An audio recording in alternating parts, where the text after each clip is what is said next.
Welcome back to my channel, or welcome to my channel if you're new here. My name is Hannah and I like to lift heavy things. So figuring out how to create a program can be incredibly daunting, kind of impossible without someone telling you how to do it. However, I'm here to tell you that you can do it, and as long as you know what your goals are, you're already halfway there to figuring out how to write a program. So I'm going to take you through step by step how we built my program and exactly what we did in order to make sure that I'm getting the most out of every single one of my sessions. Now, I would just like to pretense this video with, if you are someone who needs a lot of technical advice, or if you're someone who's not really sure what you're doing in the gym and you've been doing weightlifting for a little bit, I would highly recommend that you get a coach or someone to watch you, someone who can guide you a bit more, someone who can help you analyze exactly what you're doing wrong, and then building a program from there. Because if you're not sure what you're doing wrong, then it's going to be really, really hard to create your own program to make sure that you've got all of the exercises in to make sure that you're doing the right thing for all of your weaknesses. So this is for anyone who kind of knows what they're doing wrong and who kind of needs just like a little bit of help into creating their own program, or like adjusting bits that they have with a program that they've already received. So first and foremost, we spent about 20 minutes establishing what my goals were. We spent that time writing out what I wanted to achieve and what I needed to work on the most. Now, it's really important here to try and get as specific as possible and try not to just make it about numbers of like your snatch and your clean and your squat. Try to be more creative in how you're writing, i.e. improve my transition after the hip, be more consistent with my positioning off the floor, those kind of things. And all of those small adjustments that you will make, all of those small things that you will write down, they hopefully will then all transfer over to the bigger goal, which is your numbers. Now, I'm not saying it's not important to write out numbers that you do want to achieve. I do think it's really important to do that, but just make sure that that's not what your sole focus is on. So then you need to decide the basics. How many times a week you're going to train? How many squat sessions? Do you want to include cardio? And how long do you have to do accessories, etc. Here you want to remember to try and be realistic with your time and energy allotments that you have during the week. So if you realistically only have an hour and a half, make sure that you're putting in exercises that you know you can do within that time frame, and things that you will also enjoy and not feel too stressed about within that time frame. Based on your goals, you'll then decide what the ratios are of the lifts that you put in. So if your goals are improve my snatch, improve my turnover in my snatch, then obviously your program will be slightly heavier footed for the snatch as opposed to the clean and jerk. Whereas if it's the other way around, you'll then have more clean and jerk focus than you will have snatch focus. For me, the biggest thing that we've done whilst doing this program is realize that I don't have a problem with strength. I do need to focus on the technique from the floor and focus on all the transitions after the hip. As I'm being very, very powerful, I need to learn to control that and harness it to make sure that my lifts are as beautiful and easy as possible.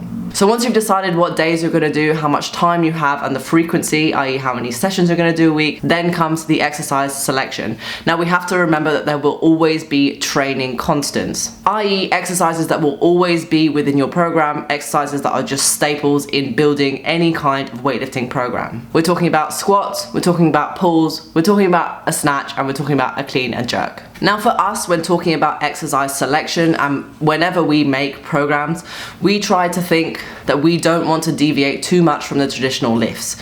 Because for us, the most important thing in weightlifting, obviously, is that you want to get better at your snatch and clean and jerk. And the further you get away from that, the higher chance there is that you're not going to be learning as much as you possibly could from the exercises that you are doing that will then directly translate over to the snatch and clean and jerk. So whilst choosing my exercises, we decided to keep any kind of technical work combined with a normal lift. So we did a pull snatch plus a snatch, a pause clean plus a clean, all of those kinds of things to make sure that you are directly transferring what you've learnt to the lift as soon as possible so that you can put those pieces together. This is basically to make sure that you're not losing sight of how to execute normal lift, because it is very easy for your body to just not forget but get out of tune with what it's supposed to feel like. So that way we make sure that you're still engaging everything that you're used to doing and you're not losing sight of what's most important, a snatch and a clean and jerk. So obviously, dependent on your weaknesses will depend on what exercises you have selected.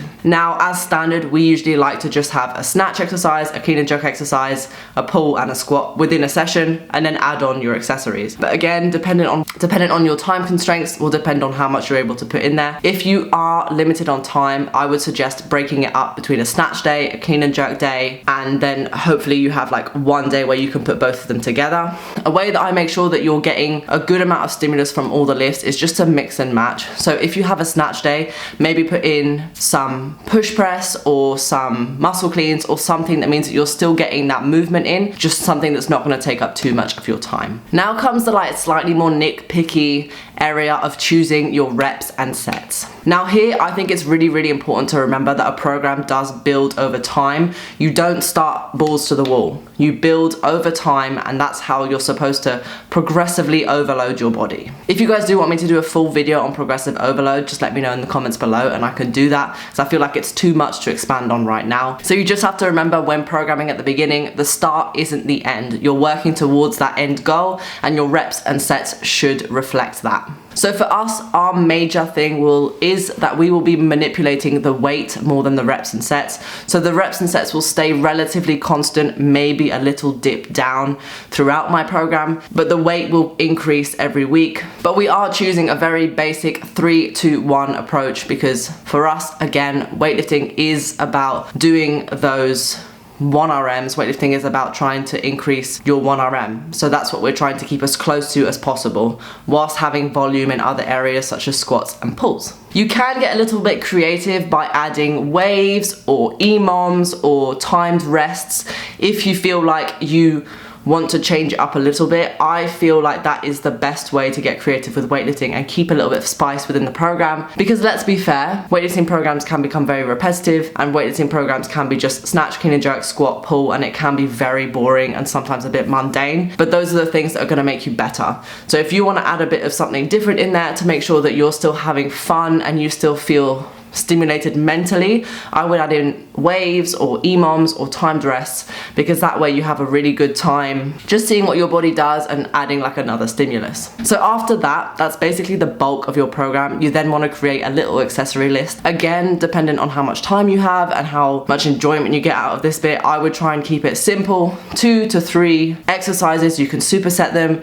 You can make them a bit more fun by adding in cardio or making it a little bit more CrossFit based. That's what we've been doing recently to try and increase our fitness. But I try to keep them just normal strength exercises by adding in push-ups or pull-ups, a lot of unilateral work, as a lot of what we do. I think the word is bilateral. But yeah, so just a lot of single leg work, single arm work, basically just to make sure that there's no imbalances being built up and that you're getting the right stimulus for your body. Now, as I said at the beginning of this video, I do think it's important for people who are a little bit lost and not really sure how to identify what they're doing wrong to get professional or like some kind of coaching advice from someone who knows what they're doing, just to help them identify what they're doing wrong and help them identify their weaknesses so that you can build on that. Once you have those, in my opinion, it's pretty simple to build a program that you can get better from by following these easy steps that I've just shared with you. I hope you guys did enjoy this video. If you did, don't forget to give it a big thumbs up, as well as subscribe to my channel, because lots of exciting stuff happens here and I'm just good people.